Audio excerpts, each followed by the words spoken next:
আচ্ছা বলুন তো, দিল্লি চলো কে ডাক দিয়েছিলেন? স্যার, নেতাজি সুভাষ চন্দ্র বোস। বাহ বাহ, খুব ভালো। আচ্ছা, একজন দেশপ্রেমিকের নাম বলুন তো।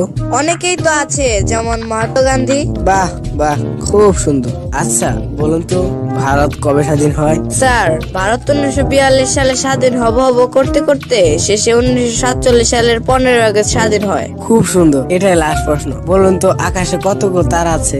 স্যার, এখনো সেটা জানা যায়নি, তবে বিজ্ঞানীরা এটা নিয়ে গবেষণা করছে। এবার আপনি আসতে পারেন। ভাইয়া আপনাকে কি কি প্রশ্ন করছে? প্রশ্নগুলো আমার তো মনে নেই, কিন্তু উত্তরগুলো হচ্ছে নেতাজি সুভাষ চন্দ্র বোস। অনেকেই তো আছে, যেমন মহাত্মা গান্ধী। 1942 সালে হব করতে করতে শেষে 1947 সালের 15 আগস্ট। এখনো জানা যায়নি, তবে বিজ্ঞানীরা এটা নিয়ে গবেষণা করছে। আপনার নাম কি? নেতাজি সুভাষ চন্দ্র বোস। আপনার বাবার নাম কি? অনেকেই তো আছে, যেমন মহাত্মা গান্ধী। আপনার কবে জন্ম হয়েছে? 1942 সালে হব করতে করতে শেষে 1947 সালের 15 আগস্ট। আপনি কি পাগল হয়ে গেছেন?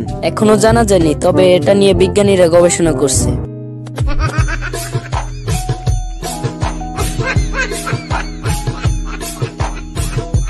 আপনাকে আমি 10টি প্রশ্ন করব যা পানির মতো সহজ, অথবা একটি প্রশ্ন করব যা লোহার মতো কঠিন। উত্তর দেওয়ার আগে ভালো করে ভেবে দেখুন আপনি কোন প্রশ্ন উত্তর দিতে চান, সহজ 10টি নাকি কঠিন একটি। আমি কঠিন একটি প্রশ্নের উত্তর দিতে চাই। তাহলে বলুন, কোনটি প্রথমে আসে, দিন না রাত? দিন প্রথমে আসে স্যার। কিভাবে? আপনি বলেছেন তৃতীয় কোনো প্রশ্ন করবেন না, তাই চাকরিটা আমার ফাইনাল।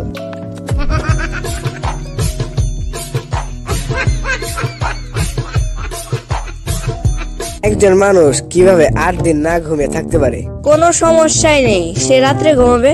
একটি দেওয়াল বানাতে 8 জন লোকের যদি 10 ঘন্টা সময় লাগে, তাহলে 4 জন লোকের কতক্ষণ সময় লাগবে? কোনো সময় লাগবে না, কারণ 10 জন লোক সেই দেওয়ালটি ততক্ষণে তৈরি করে ফেলবে।